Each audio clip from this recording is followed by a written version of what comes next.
ਇਹ ਗੋਦੜੀ ਹੈ ਮਹਾਰਾਜਾ ਰਣਜੀਤ ਸਿੰਘ ਦੀ, ਇਹ ਮੁਰਛਲ ਹੈ ਜੀ ਜੀ ਜੇ ਮਹਾਰਾਜ ਨੇ ਆਖਰੀ ਸਾਹ ਦੇ ਥੱਲੇ ਲਿਆ ਸੀ, ਜਿਸ ਲਈ ਉਹਨਾਂ ਨੂੰ ਬਿਸਤਰ ਤੋਂ ਚੁੱਕ ਕੇ ਫਰਸ਼ 'ਤੇ ਲੰਮਾ ਪਾਉਣ ਲੱਗੇ ਤੇ ਇਹ ਜਿਹੜਾ ਅੱਛਾ ਜੀ ਇਹ ਗੋਦੜੀ ਥੱਲੇ ਵਿਛਾਈ ਗਈ ਸੀ।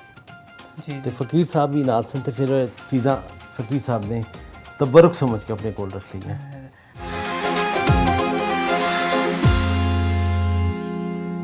ਅੱਛਾ ਸਰ, ਇੱਕ ਗੱਲ ਮੈਂ ਨਾ ਮਹਾਰਾਜਾ ਦੀ ਡੈਥ ਦੇ ਬਾਰੇ ਬੜੀਆਂ ਚੀਜ਼ਾਂ ਸੁਣਦੀਆਂ। ਜੀ ਜੀ ਤੁਸੀਂ ਸਾਡੇ ਦਰਸ਼ਕਾਂ ਨੂੰ ਇੱਕ ਥੋੜੇ ਜਿਹਾ ਨਾ ਸ਼ੋਰਟ ਦੇ ਵਿੱਚ ਦੱਸ ਦਿਓ ਉਹਨਾਂ ਦੀ ਡੈਥ ਦੇ ਬਾਰੇ ਕਿ ਕਿੱਦਾਂ ਮਤਲਬ ਹੋਈਆਂ ਇਹ ਸਾਰੀਆਂ ਚੀਜ਼ਾਂ। ਮਹਾਰਾਜਾ ਰਣਜੀਤ ਸਿੰਘ ਨੂੰ ਫੌਲਜ ਹੋ ਗਿਆ ਸੀ ਜੀ ਤੇ ਪ੍ਰੋਬਲਮ ਬਣੀ ਸੀ ਕਿ ਜਿਸ ਵੇਲੇ ਨੌਨਿਹਾਲ ਸਿੰਘ ਦਾ ਸ਼ਾਦੀ ਹੋਈ ਹੈ ਤੇ ਮਹਾਰਾਜਾ ਨੇ ਬਦਇਹਤਿਆਤੀ ਕੀਤੀ ਅੱਛਾ ਤੇ ਆਲਰੇਡੀ ਇਫੈਕਟਡ ਸਨ ਫੌਲਜ ਤੋਂ, ਜੀ ਮਗਰ ਉਹ ਤਕੜੇ ਸਨ, ਇਲਾਜ ਚੱਲ ਰਿਹਾ ਸੀ।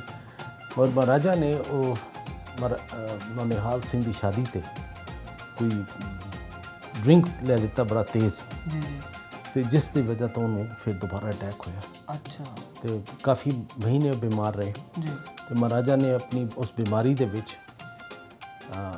ਆਪਣਾ ਵਲੀ ਅਹਿਦ ਮੁਕਰਰ ਕਰ ਦਿੱਤਾ ਜੀ ਖੜਕ ਸਿੰਘ ਨੂੰ। ਖੜਕ ਸਿੰਘ ਇੱਕ ਗੱਲ ਖਿਆਲ ਰੱਖਣਾ ਹੈ, ਅੱਜ ਕੱਲ੍ਹ ਸਾਡੇ ਹਿਸਟੋਰੀਅਨਸ ਜਿਹੜੇ ਤਸਦੀਕ ਨਹੀਂ ਕਰਦੇ, ਜੀ ਉਹ ਇੱਕ ਸ਼ੇਰ ਪੜ੍ਹਦੇ ਨੇ ਤੇ ਮਹਾਰਾਜਾ ਰਣਜੀਤ ਸਿੰਘ ਦੇ ਬੇਟੇ ਦੇ ਨਾਂ ਖੜਕ ਸਿੰਘ ਦੇ ਨਾਲ ਲੋग करते हैं कि खड़क सिंह के खड़कने से खड़कती हैं खिड़कियाँ, ये खड़क सिंह नहीं है, ये वो वाला खड़क सिंह नहीं है। अच्छा अच्छा ਇਹ ਮਹਾਰਾਜਾ ਪਟਿਆਲੇ ਦਾ जी जी ਇੱਕ ਮਾਮਾ ਸੀ ਖੜਕ ਸਿੰਘ, अच्छा जी ਉਹਨਾਂ ਨੇ ਉਹਨਾਂ ਨੂੰ ਚੀਫ ਜਸਟਿਸ ਬਣਾਤਾ, जी ਜੱਜ ਬਣਾਤਾ जी ਤੇ ਉਹ ਬੜੇ ਤਕੜੇ ਕਿਸਮ ਦੇ ਫੈਸਲੇ ਕਰਦਾ ਸੀ। हाँ जी ਉਹ ਖੜਕ ਸਿੰਘ ਦੇ ਬਾਰੇ ਇਹ ਅੱਛਾ। ਸ਼ੇਰ ਬਣਿਆ ਕਿ ਇਹ ਖੜਕ ਸਿੰਘ ਨਹੀਂ, ਖੜਕ ਦਾ ਮਤਲਬ ਹੈ ਤਲਵਾਰ।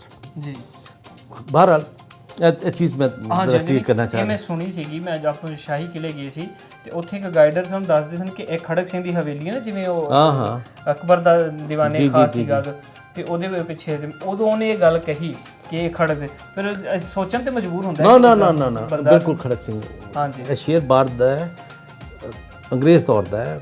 ਖੜਕ ਸਿੰਘ ਇੱਕ ਹੋਰ ਹਾਂਜੀ ਜੱਜ ਗੁਜ਼ਰਿਆ ਹੈ ਜੀ ਜੀ ਪਟਿਆਲਾ ਦੇ ਵਿੱਚ। ਹਾਂਜੀ, ਉਹ ਜਿਨ੍ਹਾਂ ਨੇ ਫੈਸਲਾ ਕੀਤਾ, ਮਤਲਬ ਜਿਨ੍ਹਾਂ ਨੇ ਉਹ ਮਦਈ ਦੇ ਨਾਲ ਉਹ ਵਕੀਲ ਨੂੰ ਵੀ ਫਾਂਸੀ ਦਾ ਫਾਂਸੀ ਦਾ ਹੁਕਮ ਦਿੱਤਾ। ਅੱਛਾ ਜੀ ਠੀਕ ਹੈ, ਉਹ ਵਾ ਕਹਿੰਦਾ ਇਹ ਕਾਤਿਲ ਇਹ ਚੋਰ ਮਦਈ ਹੈ ਤੇ ਤੂੰ ਉਹਦੀ ਵਕਾਲਤ ਕਰੇ, ਤੈਨੂੰ ਪਹਿਲੇ ਫਾਂਸੀ ਦੇਣੀ ਚਾਹੀਦੀ ਬਿਲਕੁਲ ਤੇ ਕ੍ਰਾਈਮ ਬਿਲਕੁਲ ਖਤਮ ਹੋ ਗਿਆ ਸੀ। ਬੜੇ ਡਾਡੇ ਹਾਂਜੀ ਬੜੇ ਕਮਾਲ ਸਨ ਉਹ। ਜੀ ਬਹਰਹਾਲ ਜੀ, ਹੁਣ ਆਖਰੀ ਚੀਜ਼ ਜਨਾਬ ਨੂੰ ਦਿਖਾ ਕੇ ਇਜਾਜ਼ਤ ਚਾਹੁੰਦੇ ਹਾਂ। ਜੀ ਜੀ ਤੁਹਾਨੂੰ ਮੈਂ ਪੰਜਾਬ ਦੇ ਦੋ ਰਾਜੇ, ਇੱਕ ਤੇ ਰਣਜੀਤ ਸਿੰਘ ਗੁਜ਼ਰਿਆ, ਜੀ ਦੂਸਰਾ ਰਾਜਾ ਸਾਡਾ ਪੋਰਸ, ਜੀ ਇਹ ਰਾਜਾ ਪੋਰਸ ਹੈ।